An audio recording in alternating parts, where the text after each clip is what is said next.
Going on, guys? FocoLax29 here, and it's time for a mesh review. Clutch mesh, made by Clutch Fanatic 37. I guess I'll start with the positives of it. It does look pretty cool, not gonna lie. I picked up the neon package thing. Like I split it with my friends. Pardon me. Anyways, the blend, I feel like it's a good wax blend. It's pretty waterproof. I dipped it in a puddle and like no change. The price was unbeatable. It was $10 a piece when you like divided it for 2-color fade mesh, and you can't beat that price anywhere.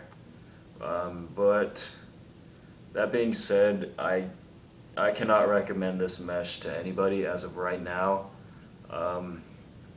It's extremely flaky, like extremely flaky. I remember I strung it. This isn't a good pocket, by the way. I strung it like the day I got it, and my pants were completely covered in wax. So yeah, and then I figured out most of that came off, but nope. The second time I strung it, which was this pocket, again my pants were completely covered in wax, just like so many flakes. And also just playing catch with it, like every time you catch a ball, it's like a mini snow flurry of wax flakes that just come off of it. So I mean, and then like most of the wax, I don't know if you can tell, but it came off like at the bottom where the ball like hits or where the ball sits. So there's like no wax at the bottom because I guess it all flaked off. So I wouldn't feel good if I recommended this mesh, but I feel like if Clutch Fanatic 37 can stop the flaking and like get the wax infused within the mesh, it would be a really nice product because it's a good blend. Like it's got good qualities, it's waterproof, easy to stretch, easy to string, but just I cannot deal with the flaking, and especially not with the wax coming off and not even staying on the mesh. So I mean, Clutch Fanatic, if you're watching this, keep the blend, but just figure out a way to keep the flaking, like keep no flaking. I know that's very hard to do. I used to make my own wax mesh for a little bit. I just stopped doing it because I didn't see the point.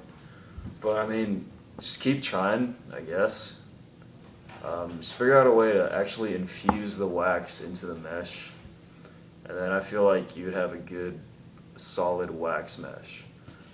As for me though, I'm going to be sticking to Throne mesh and East Coast mesh.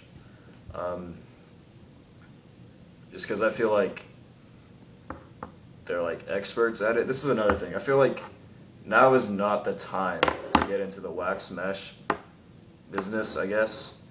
Because I mean, there's already great products out there such as East Coast mesh and Throne mesh. So they're already like excellent products that both cater to different needs. Like Throne mesh is more of a hard mesh, in my opinion, and then East Coast mesh is more of like a soft wax mesh. So I mean, kind of both spectrums are being covered right now, so now is not the time to be making your own wax mesh. And because of that, I feel like people who make their wax mesh are also being held at a higher standard because of those products, being Throne mesh, East Coast mesh, Mark mesh even. I just feel like they've perfected their process and their mesh, so it's going to be hard to to make a better wax mesh than that.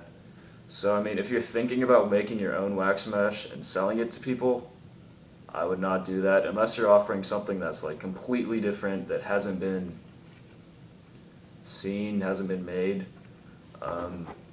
Just stay out of the wax mesh business. But Clutch Fanatic, keep like working on this. So I've got high hopes for it in the future. If you just fix the flaking and make it like stay on the mesh, it would be a good product. So I know I kind of rambled a little bit, but just an overall like census, I wouldn't recommend it at the time, but I have a feeling that later on he's gonna like get his stuff down, get his stuff together, and like make a good product. So I mean, I just can't recommend it right now, but keep trying Clutch Fanatic, and you'll eventually have a nice wax product. So that's my review of Clutch Mesh. Thanks for watching.